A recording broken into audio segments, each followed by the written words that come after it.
이사야서 44장 우리 1절부터 4절입니다. 짧은 말씀인데 우리 같이 한번 예배에 참여하는 우리 기쁨으로 함께 봉독하기를 원합니다. 이사야서 44장 1절부터 4절입니다. 우리 한 목소리로 함께 봉독합니다. 나의 종 야곱, 내가 택한 이스라엘아, 이제 들으라. 너를 만들고 너를 모태에서부터 지어낸 너를 도와줄 여호와가 이같이 말하노라. 나의 종 야곱, 내가 택한 요스루나 두려워하지 말라. 나는 목마른 자에게 물을 주며 마른 땅에 시내가 흐르게 하며 나의 영을 내 자손에게 나의 복을 내 후손에게 부어주리니 그들이 풀 가운데서 솟아나기를 시냇가에 버들같이 할 것이라. 아멘. 오늘 우리에게 귀한 말씀 전해주러 우리 김대진 목사님이 오셨습니다. 제가 부임하기 전에 한 10여 년 전에 우리 목사님이 한번 우리 교회 와서 말씀을 전해주셨다고 제가 이렇게 들었고요. 저희 SL 부부, 젊은 부부에 오셔서 한번 또 말씀을 전하시고 또 우리 교사 수련회 때 한번 와서 말씀을 전해주셨습니다. 그때마다 제가 목사님하고 개인적으로 차 한 잔을 못 마셨어요. 계속 제가 토요일마다 행사가 있어가지고 외부에 출타하는 중이어서 사실 목사님하고 저는 달라스에서 달라스 신학교에서 유학하실 때 저는 그때 달라스에 있는 교회 목회하면서 한번 같이 차를 마시고 교제했던 기억도 나는데 이렇게 정말 10몇 년 만에 다시 만나게 해서 얼마나 감사한지 모릅니다. 올 때마다 저희 교회에 귀한 은혜 주셨고 강의를 들었던 모든 분들이 한 번 더 모셨으면 좋겠다. 그래서 사실은 앵콜 강연을 위해서 이렇게 오늘 또 모신 겁니다. 너무 감사하고요. 제가 너무 감사해서 저희 친구가 제가 지난번 동문수련회 갔을 때 친구가 저희 카톡방에 올렸더라고요.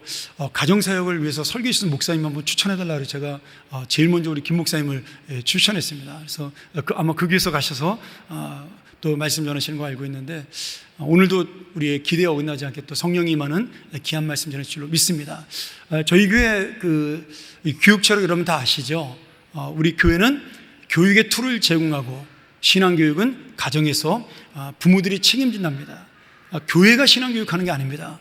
저희 교회는 부모들이 신앙교육을 책임지는 것이 우리 교회 교육 철학입니다. 아마 영화부, 유치부, 어린이부는 귀에 못이 박히도록 이 얘기를 들었을 겁니다. 오늘 다시 한번 그런 의미로 김대진 목사님이야말로 우리 교회에 가장 적합한 우리 교회 목회 철학과 교회 철학에 맞는 그런 긴 말씀을 전해주시는 목사님이라고 믿습니다. 우리 나오실 때 오늘 금요일이니까 우리 박수로 크게 한번 환영하면서 우리 목사님 맞았으면 좋겠습니다.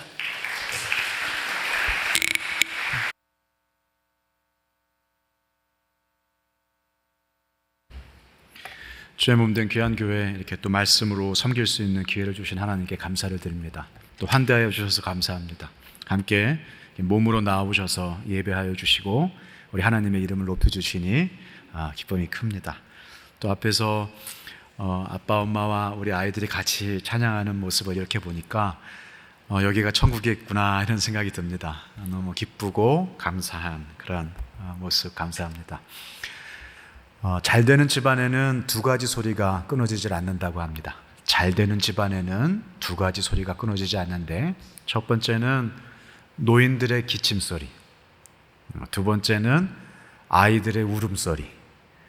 노인들의 기침소리, 노인들이 건강에 안 좋으신데 뭐가 좋나 그게 아니고요. 노인분들이 어험 이렇게 헛기침 한번 하시면 집안에 어지럽고 혼란스러웠던 문제들이 이렇게 가라앉고 정리가 되고 노인분들의 헛기침 소리가 권위가 있어서 그분들이 살아오신 모습들이 보고 닮고 싶고 쫓아가고 싶은 존경스러운 모습이셔서 그분들의 한마디 기침 소리가 집안의 자잘한 문제들을 전부 가라앉히는 그런 어르신들이 권위가 있고 존경을 받는 집안, 그런 집안은 잘 될 수밖에 없죠. 하지만 계속해서 새로운 생명이 태어나야 그 집안에 소망이 있지 않겠습니까? 아이들의 울음소리가 끊이지 않고 계속해서 나오는 집안. 그래서 늙어가는 사람이 있지만 새롭게 태어나는 생명이 있으므로 오늘이 좋고 내일이 더 기대가 되는 그런 집안은 잘 될 수밖에 없겠죠. 오늘 교회로 이렇게 들어오는데 교회 마당에서 텐트를 치고 아이들이 웃는 소리가 들리더라고요. 교회 마당에서 아이들의 웃음소리를 듣는다는 것이 얼마나 기쁘고 복된 것인지 아시는 분은 아실 겁니다. 요즘 한국 교회에서 아이들의 울음소리가 줄어들고 있습니다. 한국 교회에서 아이들의 웃음소리가 줄어들고 있습니다. 한국 교회에서 어른들의 기침소리가 권위를 잃어가고 있습니다. 더 이상 한국 교회는 잘 되는 집안이다 이렇게 얘기하기에 두 가지 소리가 너무 많이 줄어들고 있습니다. 어떻게 하면 우리가 알고 있고 우리가 믿고 있는 이 예수, 정말 소망이 되고 기쁨이 되는 이 예수가 우리 다음 세대에게 계속하여 그들의 삶에 끊이지 아니하는 소망의 소리로 또 기쁨의 이유로 계속 울려 퍼질 수 있게 할 수 있을까? 줄어드는 아이들의 울음소리, 줄어드는 어른들의 기침소리를 생각할 때마다 기도하지 않을 수 없고 또 기도밖에 할 수 없어서 답답한 마음이 제 마음속에 있습니다. 우리 마당에서 아이들에게 웃음소리가 들려와서 참 기쁘고 즐겁고 감사하지만 한편으로 한국교회를 생각할 때 우리가 함께 기도하지 않을 수 없는 것, 여러분들도 아마 동의하실 것이다 그런 생각들을 하게 됩니다. 어떻게 하면 잘 되는 집안처럼, 어떻게 하면 잘 되는 교회, 하나님이 기뻐하시는 세상으로 이 두 소리가 끊어지지 아니하는 그런 세상으로 만들어갈 수 있을까요? 그것은 우리 하나님이 보고 싶어 하시는 그런 모습이기도 하고 우리 교회 안에서 이루어져야 할 모습이기도 하고 또 우리가 꿈꾸는 모습이기도 합니다. 오늘 아이들의 웃음소리와 또 함께 하시는 어르신들의 웃음소리가 계속해서 이 교회 가운데에도 끊어지지 않고 계속되어지기를 축복합니다. 우리들의 가정 속에서도 계속해요 하나님을 향하여서 우리의 기도 소리와 하나님으로 인한 우리의 기쁨 소리가 끊어지지 아니하는 그런 가정 되시기를 축복합니다. 어떻게 하면 그렇게 할 수 있을까요? 바람 앞에 촛불 같고 풍랑 속의 나룻배 같은 한국교회 상황 속에서 어떻게 하면 이 두 소리가 끊어지지 아니하는 그런 교회, 그런 가정이 될 수 있을까요? 이사야 때의 남유다의 상황도 그와 비슷했습니다. 바람 앞에 촛불 같았고 풍랑 속의 나룻배 같았습니다. 북이스라엘은 이미 아수르에 의해서 BC 722년에 다 사라져 버렸고 지금 남유다의 운명도 바람 앞에 촛불 같고 풍랑 속의 나룻배 같았습니다. 언제 사라질지 언제 없어질지 모르는 그런 쓰러져가는 국운 속에서 이 두 가지 소리가 사라져가고 있고 두 가지 소리가 다시 생길 것 같은 그런 소망이 전혀 없는 상황 속에서 하나님이 이사야에게 들려주신 말씀, 이사야를 통하여서 그 백성을 격려하시고 경고하시고 한편 위로하시는 말씀이 이사야서의 말씀입니다. 이 이사야 말씀을 통하여서 우리에게 주시는 경고와 격려로 삼아 이 말씀으로 힘입어 우리 가운데 이 두 소리를 다시 일으켜내는 귀한 밤, 그런 결단의 밤이 오늘 밤이 되기를 간절히 축원합니다. 이사야서는 크게 두 부분으로 나눌 수가 있습니다. 이사야서가 가지고 있는 몇 가지 별명이 있는데 그것 중에 하나가 작은 성경이다라고 하는 별명입니다. 마치 성경이 신약과 구약 두 권으로 나눠져 있는 것처럼 이사야도 두 파트로 나눠 있습니다. 구약이 39권, 신약이 27권인 것처럼 이사야서도 66장인데 앞에 39장과 뒤에 27장의 내용이 구분이 되어집니다. 앞에는 마치 구약처럼 하나님께서 경고하시는 그 백성을 향한 하나님의 엄한 공의의 이야기가 나온다면 뒤에 27장은 마치 신약처럼 우리에게 은혜로 함께 하시는 회복의 메시지가 뒷부분에 나와 있습니다. 오늘 우리가 읽은 44장은 그 뒷부분, 하나님이 이스라엘을 어떻게 회복시킬 것인가에 대한 그 약속의 말씀이 나와 있는 부분입니다. 구원은 하나님께로부터 온다. 그 구원의 메시지가 이사야 전체 이야기인데 그 구원이 어떻게 올 것인가에 대한 뒷부분 중에서 오늘 44장은 하나님께서 우리의 인생을, 우리 다음 세대를 책임지시는 구원의 주인이시라는 사실을 명확하게 이야기해 주고 있습니다. 저는 이것이 아주 오래전에 이스라엘에게 주신 하나님의 말씀이지만 이것은 여전히 오늘 우리에게 주시는 하나님의 말씀이라고 믿고 있고, 이스라엘을 회복시키시려는 하나님의 계획이 담겨 있는 말씀이지만 여전히 우리를 회복시키시는 하나님의 구원의 계획이 담겨 있는 말씀이라고 믿습니다. 이 말씀으로 저와 우리와 교회와 우리 민족을 살리실 하나님의 계획을 바라봅니다. 저는 오늘 그것을 세 가지로 여러분들과 함께 나누려고 하는데요. 여러분이 기억하시기 쉽게 태가책 세 글자로 좀 줄여봤습니다. 첫 번째 따라해 봅시다. 하나님이 나를 택하셨다. 오늘 44장 1절 말씀 같이 한번 읽어볼까요? 시작. 나의 종 야곱, 내가 택한 이스라엘아, 이제 들으라. 하나님이 어떻게 우리 백성을, 우리 가정을, 우리 교회를 살려내실 것인가? 그것을 위하여서 나를 택하였다는 사실을 잊어먹지 마시기를 바랍니다. 하나님은 나를, 이 가정을 위하여, 이 교회를 위하여, 이 민족을 위하여 택하셨습니다. 하나님 오늘 이사야를 통하여서 이렇게 말씀하십니다. 나의 종 야곱, 내가 택한 이스라엘아, 이제 들으라. 하나님이 이스라엘을 택하셨습니다. 무엇으로 택하셨을까요? 제사장 나라로 택하셨습니다. 제사장 나라, 제사장의 역할을 하는 나라라는 뜻인데, 그러면 제사장은 무엇일까요? 제사장을 라틴어로 폰티펙스라고 합니다. 폰티펙스는 다리 놓는 사람이란 뜻입니다. 제사장을 그림 언어로는 다리 놓는 사람이라고 설명한 것입니다. 정말 그렇습니다. 제사장은 다리 놓는 사람입니다. 다리는 떨어진 양쪽을 잇는 것이 다리죠. 그 다리를 놓는 사람이 제사장입니다. 제사장은 죄 때문에 떨어진 죄인과 하나님 사이를 연결하는 다리 놓는 사람입니다. 죄인이 죄가 있는 상태로 하나님 앞에 나아갈 수 없습니다. 죄의 문제가 해결이 되어야만 하나님 앞에 나아갈 수 있습니다. 그래서 제사장은 이 죄인이 하나님 앞에 나아갈 수 있도록 다리를 놓습니다. 무엇으로 다리를 놓나요? 제물로, 제사를 통해. 죄인이 제물을 가지고 오면 그 제물에게 안수하여 죄인의 죄가 제물에게 전가되었다라고 생각하고 그 제물을 자르고 태우고 피 흘려서 죄인이 죽어야 되지만 제물이 대신 죽었으니 이 죄의 문제가 죽음으로 해결되었다라고 선언합니다. 그것을 통하여 죄인은 이제 하나님 앞에 두려움 없이 나아갈 수 있게 됩니다. 그게 바로 제사장이 다리 놓는 방식입니다.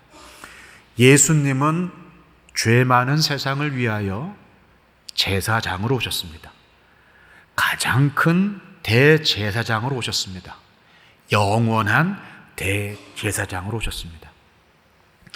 구약의 제사는 문제가 있는데 이 제물은 한 번 죽는 것으로 그 죄의 문제를 그때는 해결할 수 있지만 죄인은 돌아가서 다시 죄를 짓고 또 다시 제물을 가지고 또 다시 와서 또 다시 제사를 드림으로 끊임없이 제사를 드려야 하는 문제가 있었습니다. 나중에는 이 제사가 지겨워지고 나중에는 제물이 죽어도 별 감흥이 없고, 그래서 제사를 진심으로 전심으로 드리는 것이 아니라 하나님이 지겨워하실 정도로 그냥 늘 드리던 방식으로 드리게 되는 것입니다. 그래서 이사야서에서 이사야는 말합니다. 하나님이 이 제사를 지겨워하신다. 이 하나님께서 마련하신 제사의 방식이 더 이상 죄인이 하나님 앞에 나아갈 수 있는 그런 방식으로 작동하지 못하는 일이 일어났습니다. 하나님은 우리에게 영원한 대제사장을 보내시고 예수님은 영원한 제물이 되셔서 한 번에 영원한 완전한 제물로 우리의 죄를 온전히 영원히 완전히 해결시켜 주셨습니다. 그것이 바로 예수님이 대제사장으로 이 세상에 오셔서 하신 일입니다. 그리고 오늘 하나님께서는 이사야 말씀을 통하여 우리에게 말씀하십니다. 내가 이 세상을 위하여 이 가정을 위하여, 이 교회를 위하여 너를 제사장으로 택했다. 하나님이 이스라엘을 제사장으로 택하셔서 하나님 모르는 백성과 하나님 모르는 나라가 이 나라를 보고 하나님을 발견하고 하나님 앞으로 나아갈 수 있도록 제사장 나라로 택하신 것처럼 하나님은 우리를 택하셔서 죄 많은 사람이, 죄 많은 가정이, 죄 많은 이웃이, 죄 많은 나라가 하나님 앞으로 나아갈 수 있도록 다리를 놓아다오라고 부탁하고 계십니다. 저희 집에는 제가 아니면 하나님을 알 수 없는 미전도 종족이 2명이 있습니다. 이 미전도 종족이 이야기하는 것을 들어보면 당최 무슨 얘기를 하는지를 알 수가 없고, 이 둘은 저와 너무나 다른 가치관과 너무나 다른 문화를 가지고 있고 너무나 다른 삶의 목표를 가지고 있습니다. 이 죄 많은 영혼을 위하여 하나님은 저를 이 가정의 제사장으로 보내주셨습니다. 이 미전도 종족 2명이 누구일까요? 제 2딸입니다. 하나님은 저를 이 가정에 보내셔서 저를 통하여 죄 많은 2 영혼이 하나님을 만나기를 원하십니다. 하나님은 저를 통하여 죄 많은 사람이 하나님 앞에 나아가기를 원하십니다. 하나님이 여러분을 택하셨습니다. 여러분 가정의 제사장으로 택하셨습니다. 여러분을 통하여 여러분의 가족이, 여러분의 자녀가 하나님 앞에 나아가기를 주님은 지금도 바라고 계십니다. 마치 다리 놓는 사람이 떨어진 양쪽을 이어서 오고 갈 수 있도록 교량이 되어주는 것처럼 여러분을 통하여 하나님을 모르는 사람이 하나님을 알 수 있도록 다리를 놓아 주십시오. 여러분 가정을 통하여 여러분의 이웃이 하나님을 알 수 있도록 다리를 놓아 주십시오. 여러분을 통하여 하나님을 모르는 사람이 하나님 앞에 나아갈 수 있는 그런 기적 같은 일들이 지금도 일어날 수 있으며 지금도 일어나야 하며 하나님은 그것을 지금도 바라고 계십니다. 그런 의미에서 우리 옆에 있는 분에게 이렇게 얘기합시다. 당신은 하나님이 택하신 제사장입니다.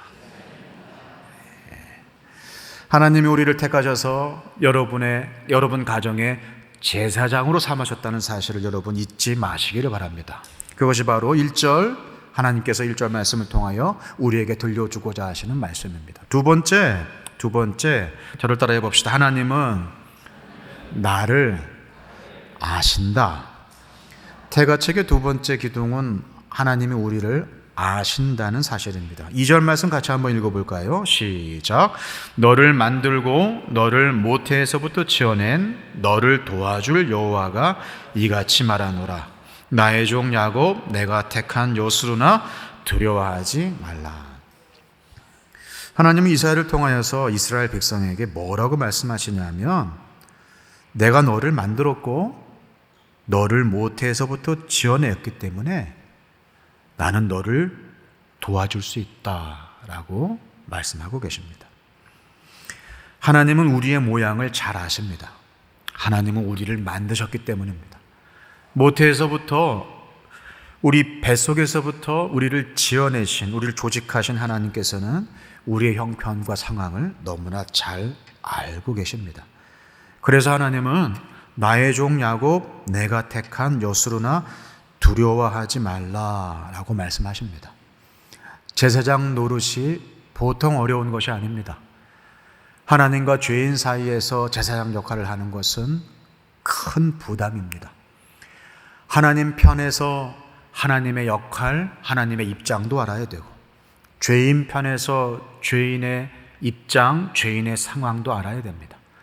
죄인의 입장을 대변해야 하지만 하나님의 마음을 전달해야 하고 그 양쪽에서 다리 역할을 해야 할 제사장의 역할이 얼마나 힘들고 또 두렵겠습니까?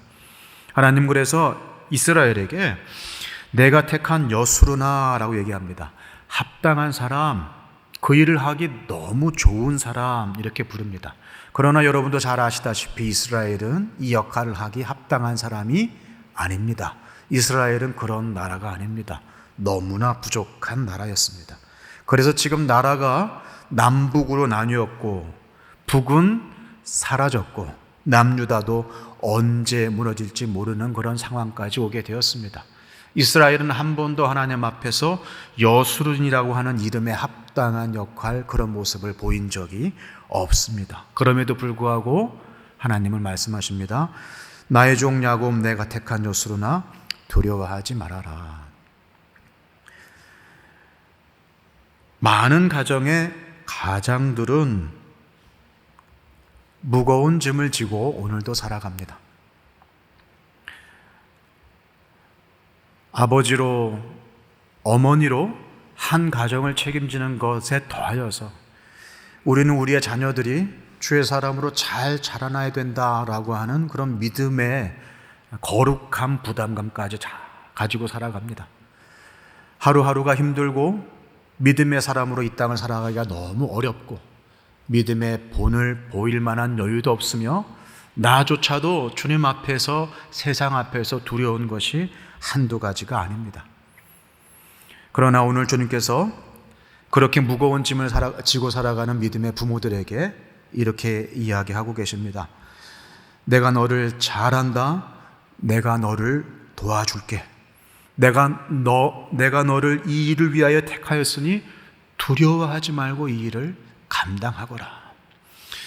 여러분, 믿음의 부모가 믿음의 좋은 계획을 가지고 믿음으로 자녀를 잘 기르면 우리 자녀들이 믿음의 사람으로 잘 자라날까요? 우리의 바람이죠. 우리는 그렇게 되기를 원하죠. 그래서 우리는 할 수 있는 것을 다 동원하여 우리 아이들을 위하여서 믿음으로 잘 자라기 위하여서 모든 것을, 많은 것을 해주기 원합니다.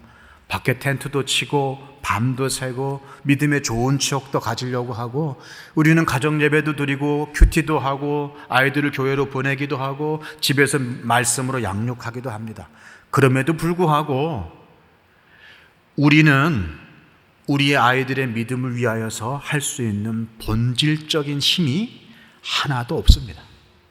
우리가 아무리 애쓰고 힘써도 우리는 우리 아이들의 믿음을 요만큼도 만들어낼 수 있는 사람이 아닙니다. 만일 우리가 애쓰고 힘써서 우리 힘으로 할 수 있다면 뭐하러 예수님이 이 땅에 오셨겠습니까? 이 일은 온전히 주님의 일입니다. 이 일은 온전히 성령이 하시는 일입니다. 성령이 아니고서는 이 일을 할 수도 없고 성령이 아니고서는 요만큼도 우리 아이들의 믿음이 자라날 수가 없습니다. 우리는 아침 안개와 같아서 잠깐 있다가도 사라지는 사람입니다. 우리의 믿음은 정말로 보잘것없어서 하루에도 여러 번 주 앞에서 무너지기도 하고 세워지기도 하고 세상 앞에서 무너지기도 하고 다시 결심을 내보기도 합니다. 우리는 연약한 사람입니다. 성경 안에 수많은 믿음의 영웅들이 있죠. 그러나 그 믿음의 사람들도 보면 그들의 자녀들을 봤을 때 어떻게 이런 믿음의 사람들 가운데에서 이런 사람들이 태어났을까? 그렇게 우리의 마음에 의심을 가질 만한 그런 사람들이 수두룩합니다. 사무엘을 보십시오. 다윗을 보십시오. 모세의 손자를 보십시오. 그것은 우리를 겸손케 합니다. 우리가 우리 힘으로 우리 자녀의 믿음을 세울 수 없습니다. 근데 왜 우리는 이 일을 감당하고 있습니까? 왜 우리는 이 일을 하려고 합니까? 하나님께서 우리에게 맡기셨기 때문입니다. 내가 택하였다. 제사장이 되어다오. 다리 역할을 해오다오. 하나님께서만 하실 수 있는 이 일을 하나님은 지금도 하나님의 사람을 통하여서 이루기를 원하십니다. 하나님은 우리를 너무나 잘 아십니다. 우리의 연약함을 아시고 우리의 부족함을 아십니다. 그래서 하나님은 오늘도 이렇게 말씀하십니다. 나의 종 야곱 내가 택한 여수로나 두려워하지 말아라. 내가 도와줄게. 우리 자녀에게 필요한 것은 능력 있는 부모가 아니라 예수 그리스도입니다. 우리 자녀에게 필요한 것은 모든 것을 다 해주는 부모가 아니라 주님 모든 것을 다 하실 수 있는 우리 성령이십니다. 성령께서 우리 자녀를 택하시고 우리 자녀를 책임지시고 우리 자녀의 삶을 빚어가실 것을 바라보며 하나님이 우리를 잘 아신다는 사실로 여러분이 하나님 노릇하기를 내려놓으실 때 하나님은 우리를 통하여서도 놀라운 일을 이루실 줄 믿으시기 바랍니다. 하나님은 우리를 너무나 잘 아십니다. 그리고 마지막 태가책의 책은 우리 자녀를 주님께서 책임져 주신다는 사실입니다. 저를 따라서 한번 해보실까요? 주께서 우리 자녀를 책임져 주십니다. 우리 3절 말씀 같이 한번 읽겠습니다. 시작. 나는 목마른 자에게 물을 주며 마른 땅에 시내가 흐르게 하며 나의 영을 내 자손에게 나의 복을 내 후손에게 부어주리니 그들이 풀 가운데서 솟아나기를 시냇가에 버들같이 할 것이라. 여기서 주님께서 아이들에게, 우리 자녀들에게 무엇을 주신다고 하셨나요? 좋은 직장을 주신다고 하셨나요? 연봉을 책임져 주신다고 하셨나요? 연금을 주신다고 하셨나요? 주께서 우리 자녀들에게 무엇을 부어주신다고 하셨나요? 주의 영을 부어주신다고 하셨습니다. 여러분, 하나님의 영이면 충분하지 않습니까? 하나님의 영이면 부족함이 없지 않습니까? 그런데 우리는 하나님의 영으로는 부족하다는 느낌이 듭니다. 교회 오면 다 기도하면 된다고 하고, 교회 오면 다 기도하면 이루어진다고 하는데, 하나님 믿고 되는 것이 하나도 없고, 하나님 믿어도 별로 인생에 도움도 안 되고, 하나님 믿는 것이 먹고 사는데 아무런 도움이 안 된다, 이런 생각이 들 때가 많습니다. 여러분, 하나님 한 분이면 족합니다. 하나님 한 분을 붙잡으면 다 붙잡는 것이고, 하나님 한 분을 놓치면 다 놓치는 것입니다. 하나님 한 분을 붙잡지 못하기 때문에 이것도 붙잡아야 될 것 같고 저것도 붙잡아야 될 것 같은 그런 마음이 드는 것입니다. 하나님 한 분만 두려워하면 세상 어떤 것도 두렵지 않습니다. 하나님 한 분을 두려워하지 않기 때문에 별것이 다 두려운 것이에요. 제가 올해로 결혼한 지 22년 차인데요, 22년 동안 제가 세보니까 이사를 17번을 했습니다. 거의 뭐 2년마다 한 번씩은, 2년마다 한 번씩은 이사를 한 것이죠. 제가 그래서 이사 가는 것에 아주 도가 텄습니다. 이사를 하려면 이삿날을 잡아야 되고, 이삿날을 잡으려면 이삿짐센터에 전화를 해야 됩니다. 그래서 이삿날을 조율을 하고 해야 되겠죠. 이삿짐센터에 전화를 겁니다. 제 몇 월 며칠 날 괜찮으세요? 그럼 이삿짐센터에서 이런 얘기를 하더라고요. 그날 손 없는 날입니다. 저는 일손이 없나 보다.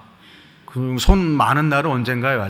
그런 게 아니고요. 그날은 손 없는 날이어서 좀 비쌉니다, 그런 거예요. 일손이 부족해서 더 많은 돈을 줘야 하나 보다. 처음에 제가 그렇게 생각했어요. 그게 아니더라고요. 손 없는 날이 무슨 날입니까? 손해가 없는 날이래요. 왜 손해가 없지요? 그날은 귀신이 부정을 안 타는 날이라는 거예요. 그래서 제가 이삿짐센터 사장님에게 이렇게 얘기를 했어요. 손 많은 날이 언제입니까? 귀신이 버글버글 되는 날이 언제입니까? 싸게만 주십시오. 제가 그날 인사하겠다. 저는 귀신이 하나도 두렵지 않은 사람이니까 손 많은 날 이사 가겠습니다. 세상 사람들은 이사도 마음대로 못 가요. 손 많은 날, 손 없는 날을 따져가면서 이사를 합니다. 세상 사람들은 결혼도 아무나 하고 못해요. 결혼하려면 뭘 봐야 되죠? 궁합을 봐야 되죠. 여러분, 연말 연시가 되면 미아리에 궁합 보려고 오는 사람들, 사주팔자 보려고 하는 사람들이 아주 장사진을 치릅니다. 요즘에는 그 점집들도 현대화되면서 기존의 점집하고 새로운 타로 별점집하고 경쟁을 한다고 하네요. 연말 연시가 되면 그래서 손님들을 뺏기 위해서 할인도 하고 쿠폰도 주고 그런다고 합니다. 미아리의 많은 점집들이 요즘에 연말 연시 때에 많은 손님들을 끌어들이기 위해서 점집 앞에다가 이렇게 써놓는다고 합니다. 권사님 환영, 권사님 특별 할인. 실제로 많은 권사님들이 연말 연시가 되면 우리 아들 누구랑 시집 보내면 되겠느냐, 주집 장가 보내면 되겠냐, 어디로 이사를 가면 좋겠냐, 점집에 가서 물어본다고 해요. 기독교인 환영, 권사님 특별 우대. 예수를 믿어도 미래가 불안하고, 예수를 믿어도 내 은행 계좌가 두둑한 것이 훨씬 믿음직하고, 예수를 믿어도 앞으로 어떻게 될지 몰라 불안한 마음은 세상 사람하고 똑같은 거지 요즘 우리의 믿음입니다. 여러분, 하나님 한 분만 두려워하면 다른 것이 두려워할 이유가 없어요. 세상은 그 하나님 한 분을 두려워할지 모르기 때문에 별걸 다 두려워하는 것입니다.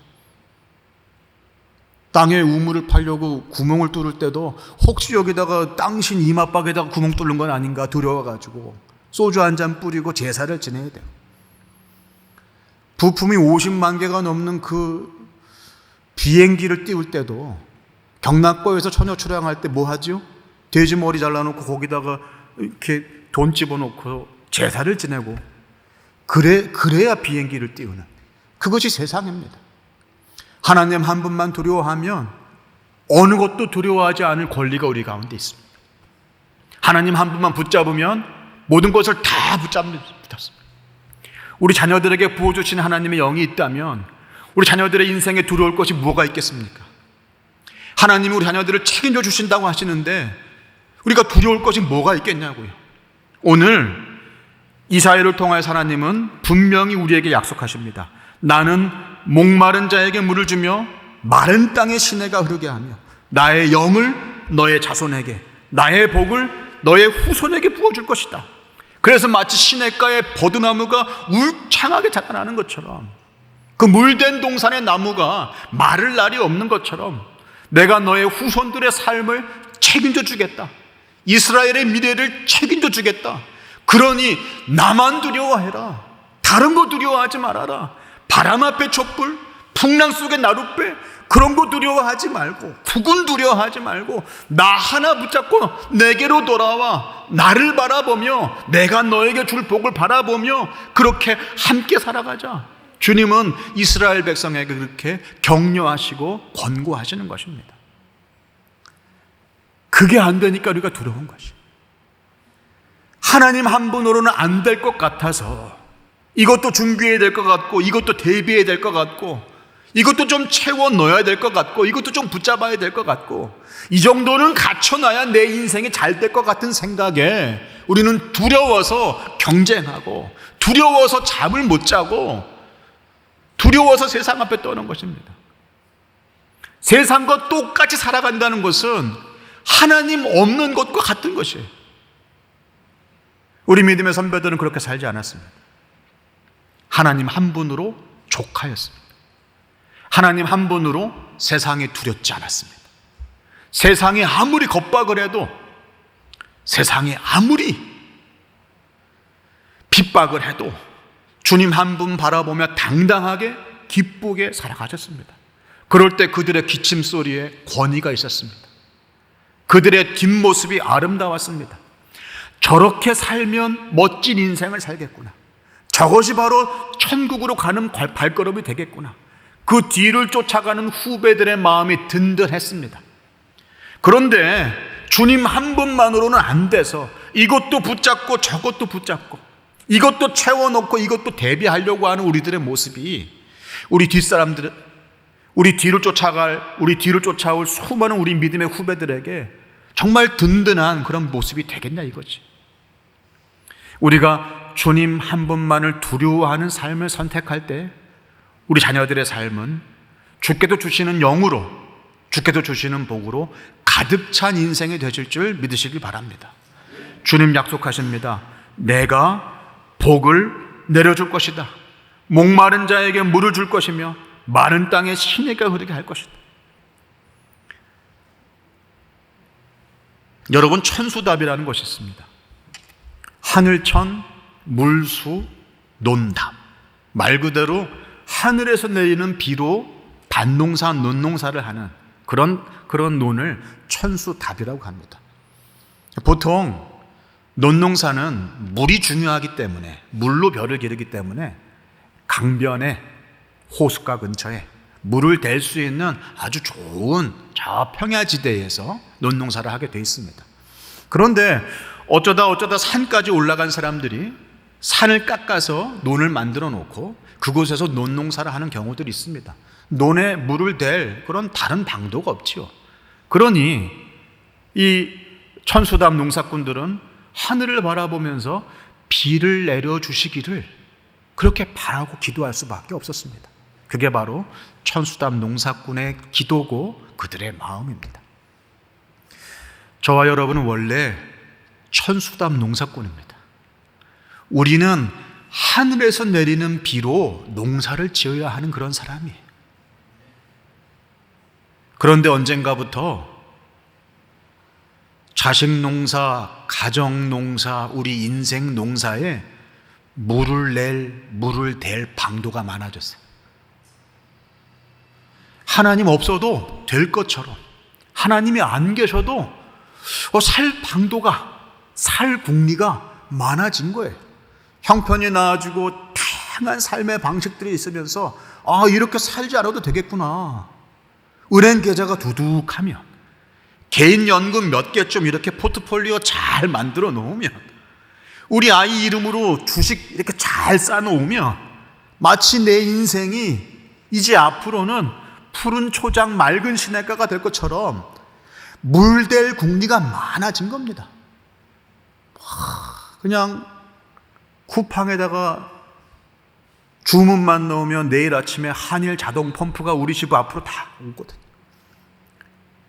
저수지랑 우리 집이랑 연결하는 직통 통로가 있어서 언제든지 물을 끌어올 수 있거든요. 막 펌프 돌리고 막 저수지에 물 대고 뭐 안 되면 삼다수 시키지 뭐. 그래서 하늘에서 비가 오지 않아도 농사를 지을 수 있는 것처럼, 농사 잘 될 것처럼 하늘을 기대하지 아니하는 방도가 많은 농사꾼이 되어버렸습니다. 더 이상 하늘을 쳐다보지 않아도 되는 그런 농사꾼으로 살고 있는 것이에요. 그렇지 않습니다. 우리는 천수담 농사꾼입니다. 하늘 아버지가 비를 내려주셔야, 하늘 아버지가 물기를 내셔야, 하늘 아버지가 이 마른 인생에, 이 깨어진 인생에, 쪽쪽 갈라진 인생에 주님이 성령으로 비를 주셔야 우리 인생의 진정한 열매가 맺어집니다. 착각하지 마십시오. 우리는 우리의 힘으로 절대로 열매를 맺을 수 없습니다. 우리는 천수담 농사꾼입니다. 하늘을 바라보시고 주께서 비를 내려주시기를 간절히 기도하며 우리 아이들의 인생에 주님의 성령의 담비를 구하는 그 마음을 회복해야 우리 가정이 살고 우리 사회가 살고 이 나라가 삽니다. 수없이 많은 다른 방도가 있다. 하나님 없이도 얼마든지 살아갈 수 있는 방도가 있다. 속지 마십시오. 세상은 우리를 흔들어낼 것입니다. 세상은 우리를 속이려고 할 것입니다.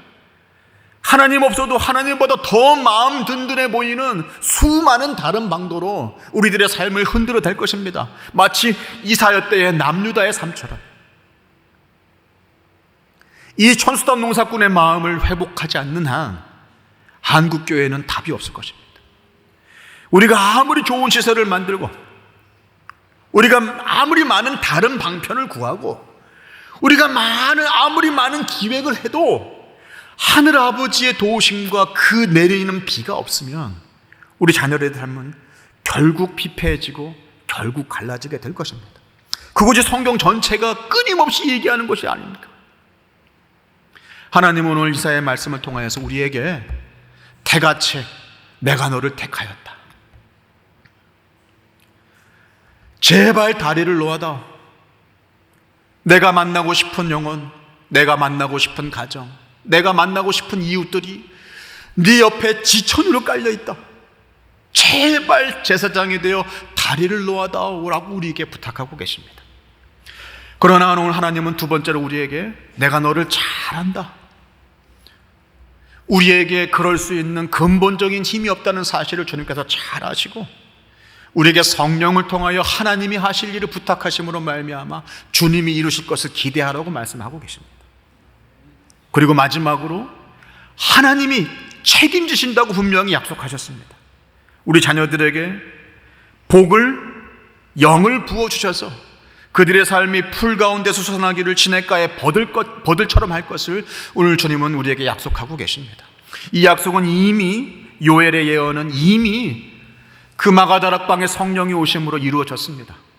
성령을 모든 믿는 자에게 부어주심으로 말미암아 이제 누구든지 예수를 믿기만 하면 우리 안에 계시는 성령으로 말미암아 하나님 앞으로 나아갈 수 있는 은혜의 시대를 우리는 살아가고 있습니다.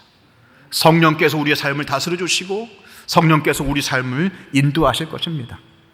우리를 제사장으로 부르신 주님 앞에 우리의 삶을 내어드리고 우리의 연약함을 잘 아시는 주님 앞에 내가 하나님 노릇하는 것이 아니라 주님께서 주님의 일을 하실 것을 놓아드릴 때 주님은 우리 자녀들에게 하늘의 영을, 주님의 영을 부어주시며 이 땅에서는 누릴 수 없는 저 천국 백성의 삶을 살아갈 수 있도록 인도해 주실 것을 믿으시길 바랍니다. 우리 함께 기도하겠습니다. 오늘 함께 모여 아빠와 아들이, 아빠와 딸이 이렇게 1박 2일로 캠프를 하는 이 시간을 통하여서 주님께서 우리의 삶을 책임져 주시고 우리 가정을 책임져 주시고 우리 인생을 책임져 주신다는 사실을 우리 모든 가정과 모든 자녀들이 알 수 있도록 주님이 일하여 주십시오. 오늘 우리가 나누는 모든 대화 가운데에 주님이 주인 되어 주시고 하나님 우리 자녀들의 마음 가운데 주의 영을 부어 주시어서 좋은 추억 만들고 돌아가는 밤이 아니라 좋은 주님 만나고 돌아가는 그런 밤이 될 수 있도록 주님 우리 자녀들의 마음에 찾아와 주시고 그들의 마음에 하늘의 비를 내려주셔서 이 천수답 농사가 멋진 농사가 될 수 있도록 주님 인도하여 주십시오. 하나님 저와 같은 연약한 사람을 통하여서도 제사장으로 주님을 알지 못하는 사람들이 주님께 나아가기를 바라신다는 사실을 알게 되었습니다. 다리 놓는 인생 되게 하여 주십시오. 가정과 교회를 잇고 자녀와 하나님을 잇고 우리 인생과 세상을 이어서 하나님 모르는 수많은 불쌍한 영혼들이 주님 앞으로 나아갈 수 있는 다리 놓는 인생 될 수 있도록 저를 사용하여 주시옵소서.